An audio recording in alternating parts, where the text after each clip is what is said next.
The smell of stale pipe tobacco and old paper is seared into my memory. It was the scent of my father, a man I thought I knew better than anyone.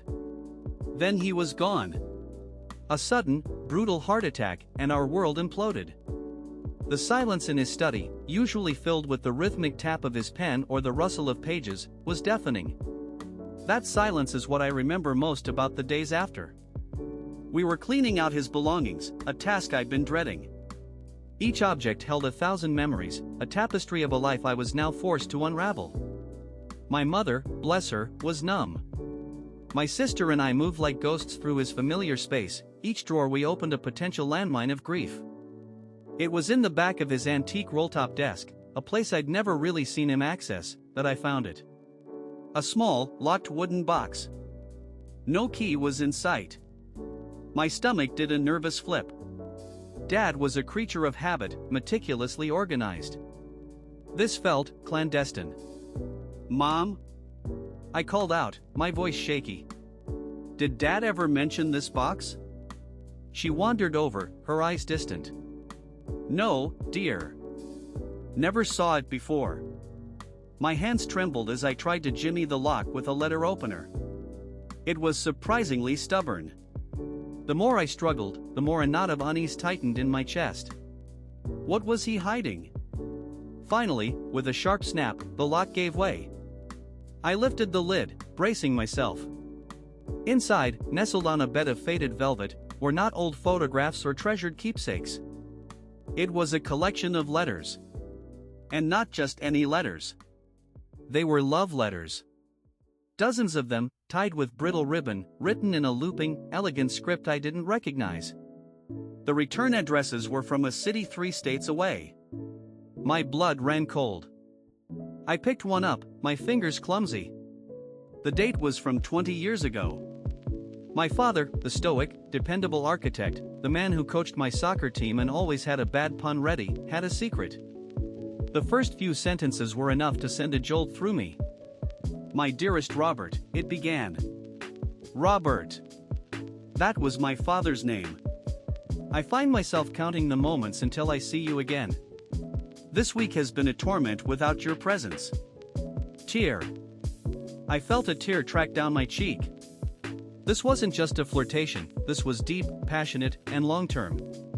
I sat on the floor, the dust motes dancing in the slivers of sunlight piercing the blinds, and began to read. My mother had retreated to the living room, and my sister had gone to make more tea. I was alone with this revelation. The letters were from a woman named Eleanor. They spoke of stolen weekends, whispered conversations, and a love so profound it seemed to defy logic. She wrote of his laugh, the way he looked at her, the shared dreams they'd harbored. It painted a picture of a man I'd never known. A man who was vulnerable, passionate, and clearly, deeply in love with someone other than my mother. Each page was a blow. The man who tucked me in at night, who lectured me on integrity and honesty, had been living a double life. A life of profound deception. I remember pausing, rereading a passage where Eleanor described the ache in her heart when he had to leave. "It feels like a piece of me is being torn away," she'd written. And then, a few letters later, the tone shifted. There were hints of conflict, of decisions needing to be made. The last few letters were desperate, pleading. Then came the final one. It was dated just a few months before I was born. It was short, stark. "Robert," it read. "I understand. Your family comes first. I will never forget you. Please, live a good life." My father had chosen. He had chosen us. My mother. My sister. Me. The shock began to subside, replaced by a churning mix of anger, sadness, and a strange, unsettling relief. He hadn't just loved her. He had loved her. Enough to leave her. Enough to compartmentalize his life so completely that no one, not even my mother, suspected a thing.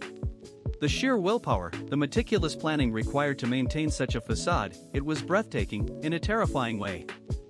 I walked out of the study, the box clutched in my hands, my legs feeling like lead. My mother looked up, her expression one of gentle inquiry. I couldn't speak. I placed the box on the coffee table in front of her. Her brow furrowed as she saw the letters. She reached for one, her hand shaking even more than mine had. As she read, her face drained of color. The quiet sobs that followed were not of the immediate